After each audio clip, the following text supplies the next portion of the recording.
దావీదంటాడు, నా పాదములకు నీ వాక్యము దీపమై ఉండెను. ఆరిపోతున్న జీవితాలను వెలిగించగలిగింది వాక్కు.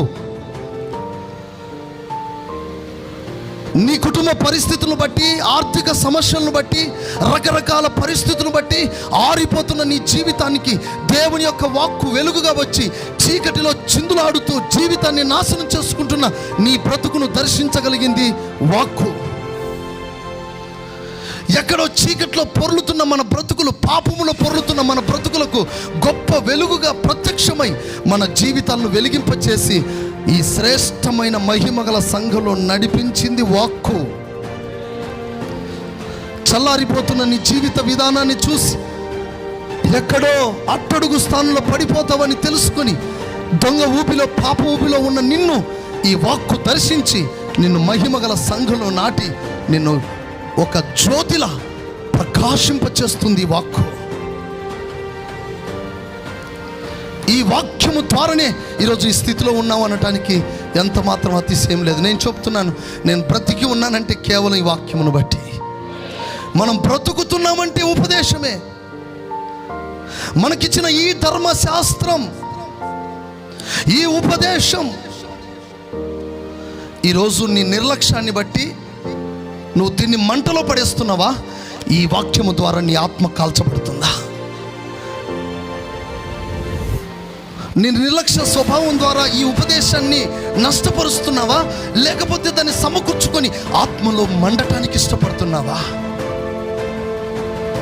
ఆ రోజు యెహోయాకీము దాన్ని మంటలో పడేశాడు.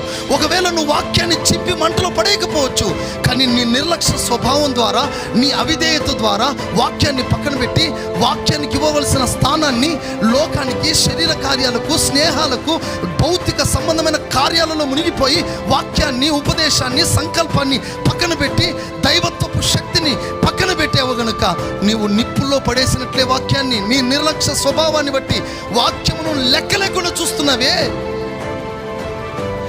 దేవుని ఉపదేశాన్ని లెక్క లేకుండా చూస్తున్నావే, దేవుని మాట నీకు అర్థం కాకుండా దాన్ని నిర్లక్ష్యం చేస్తున్నావే. ఇది నాకు కాదులే అనుకుంటున్నావే, ఇది నాకు సంబంధించింది కాదు అని హృదయాన్ని కఠినపరుచుకుంటున్నావే. ఆ కఠిన స్వభావమే వాక్యాన్ని నిప్పులో పడేసినట్లు లెక్క. దేవుని వాక్యం నీ యొద్దకు వచ్చినప్పుడు నువ్వు కఠినపరుచుకున్నావు అంటే దాన్ని లెక్క లేకుండా నిప్పులో పడేసావు, దాన్ని ఆర్పివేశావు. నీకొస్తున్న వర్తమానం, నీకొస్తున్న ఉపదేశం, నీతో మాట్లాడుతున్న మాటలు నిప్పులో పడేస్తున్నావు.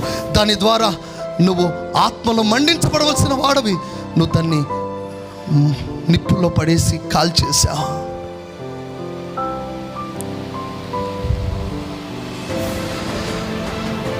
ఎంతమంది నిర్లక్ష్యాన్ని బట్టి వారికి ఇచ్చిన ఉపదేశాన్ని వాళ్ళు నేలపాలు చేశారు. ఎంతమంది నిర్లక్ష్యపు స్వభావాన్ని బట్టి ఆత్మీయతలో చల్లారిపోయారు. ఎంతమంది అశ్రద్ధ చూపుతున్నారు, ఎంతమంది ఆసక్తి లేని వారిగా ఉన్నారు. యెహోయాకీము